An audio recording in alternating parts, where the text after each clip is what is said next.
We are here at one of my favorite spots to fish for spring and summer fish, but coming here in the winter, seeing what we can't do. It is hitting 4 o'clock. There's a crisp 44 degrees here in Illinois. Trying to see what we can make happen. Throwing a jake, small two-tailed jake on a Jenko 1/8 ounce jig head. Throwing it on my Shakespeare Micro Series with my Mitchell Advocate with 4-pound line. Tiny setup, trying to get some of these late December fish. You know, it being December does not help the fishing, you know.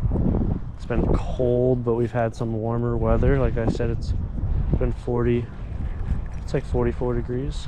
So I'm trying to see what that means for us as a, you know, as a fisherman. But they got all sorts of things out here. I mean, everything from big crappie to big bass. I've also seen some 15-pound catfish in this area, so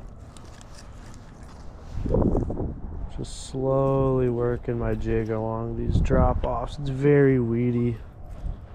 That water's freezing, so I guarantee these fish are sluggish.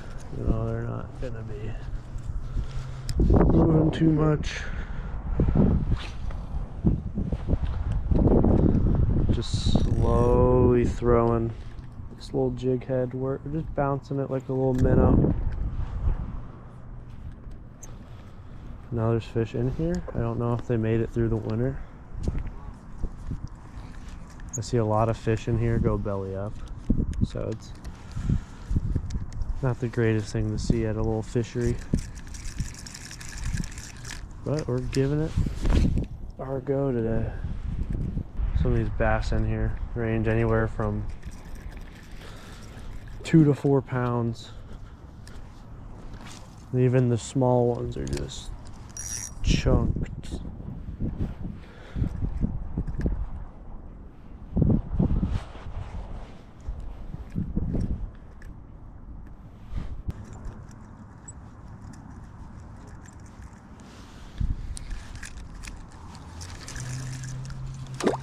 A lot of weeds.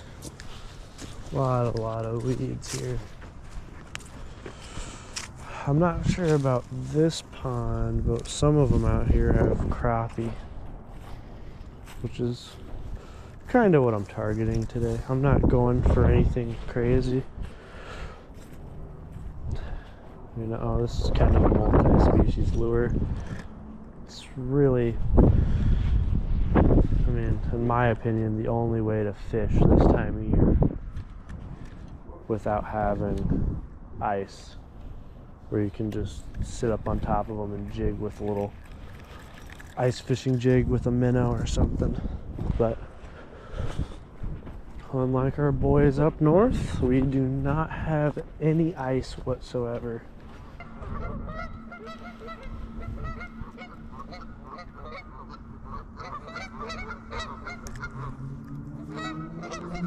Got another spot I want to try out too, just in case we don't get the best of luck here. I feel we'll have the best luck on the other lake where the crappies are. It is a lot deeper with some bigger drop-offs, which is, if you're looking to fish this time of year, that's what you're looking for, are those deep drop-offs, especially in areas where, you know, it doesn't get too deep.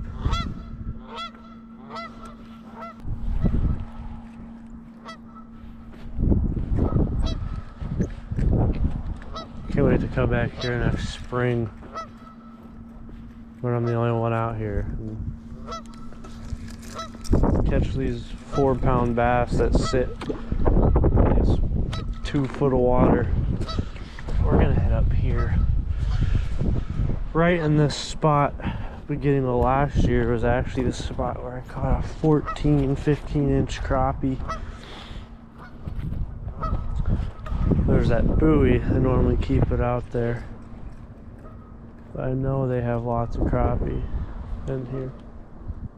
Speaking of which, oh, it might have been weeds, or it took it into the weeds. That felt like a fish though, hold up. Might be some crappie, I might have found them. Felt like something took it though. I don't know, that felt like a bite.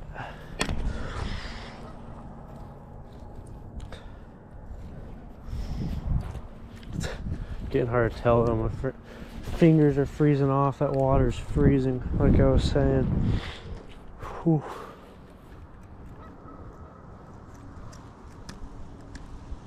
Yep, and you just find those deeper pockets. I know it's deeper out here. There you go, there's a fish. Yep. Oh, he's not coming. Yep. We got... It's probably the sucker that took it earlier. Look at that. Here you go.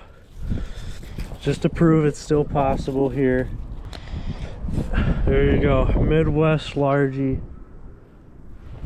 And just to show you, December 9th, check that out. Little small guy, caught him on the Jenko jig head with a small black and blue little jake.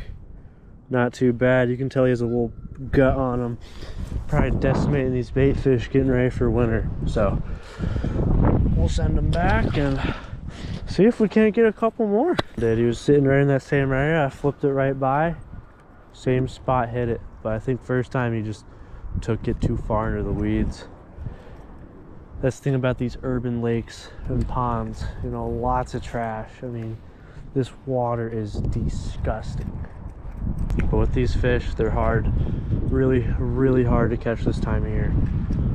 They're sitting there barely eating, like they're just giving those little gulps, and you set that hook too hard, you'll rip it right out of their mouth. And that's what they're doing, is just grabbing it and trying to go just into the weeds, back into their cover. You know, just like every animal, they like being in that cover this time of year. You know, days like today, you really think anyone's, I mean, not your average typical person's coming out here. I bet you no one's fished this in 3 months just because of how hard it is to catch them. Knowing fish behavior, especially this time of year, is what's going to differentiate you catching fish opposed to not. There, all those geese just took off. Oh, that one just clunked down.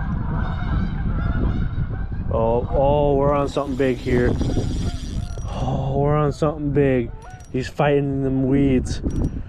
He's not coming, but he's hooked pretty well. This is that Shakespeare ultralight being put to work. This is a big fish, and he's covered in weeds, I can tell. This could be a cat. Oh, I see him. He's a monster. What is that? That's a giant catfish. Holy hell. You see that? That is a monster. That is like a 15-pound catfish on a snag. Oh, holy, that is a monster. That is an absolute monster catfish. 4-pound line. I think I snagged him. Nah, he did a death roll. Dude, look at that thing. Did he eat it? He's gonna break me off when it pulls in. Holy.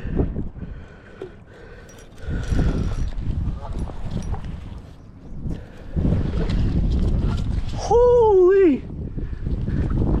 There you go. This is why we come out when no one else is out here. Just caught ourselves. Has to be at least a 10-pounder. That thing is huge. Absolute monster cat just wrapped up in my line. Holy smokes. He got wrapped up in it. I was telling you, I'm just gonna bite this off and see if we can get this off. But there you go. Monster catfish here at the little urban lakes.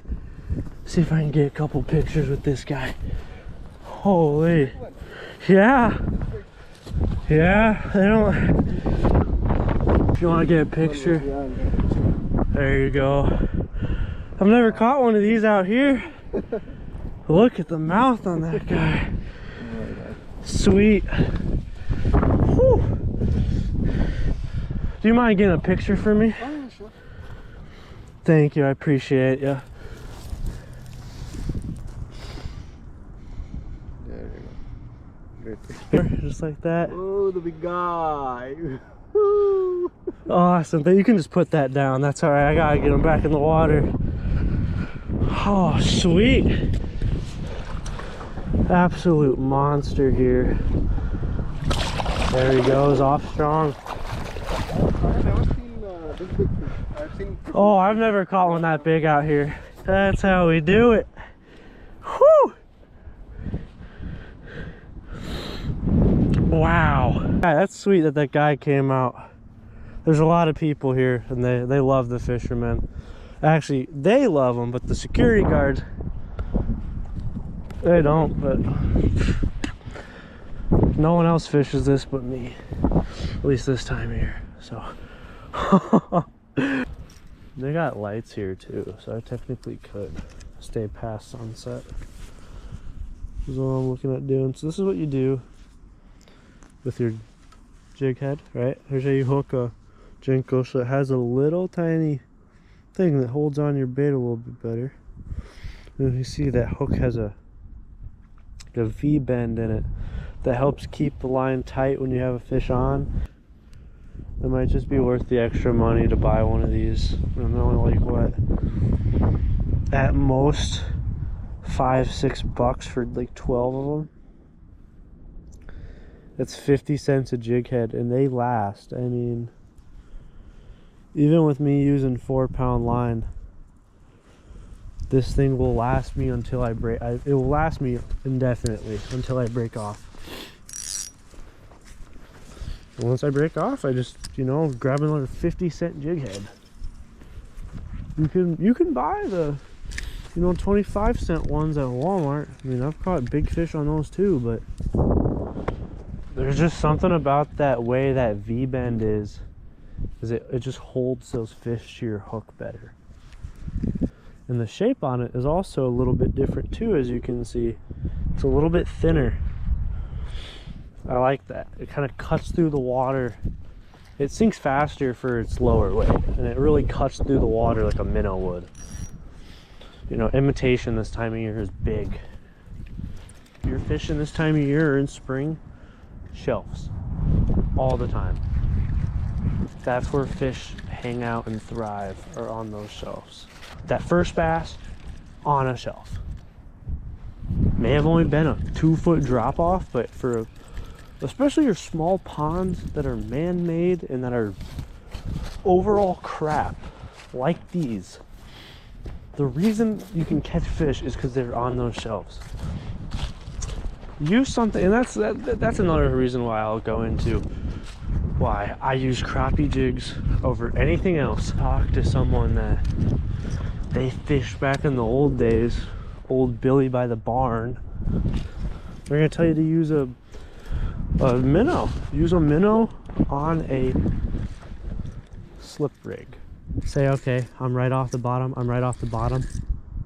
I sunk down another foot. I'm basically bouncing it on the bottom then. It's all about knowing how fast your jig sinks, where your bait's at, bait placement. Well, after seeing that sob story of a goose having one heck of a day for 20 minutes of sunlight I had left, I'm gonna call it. See you guys later.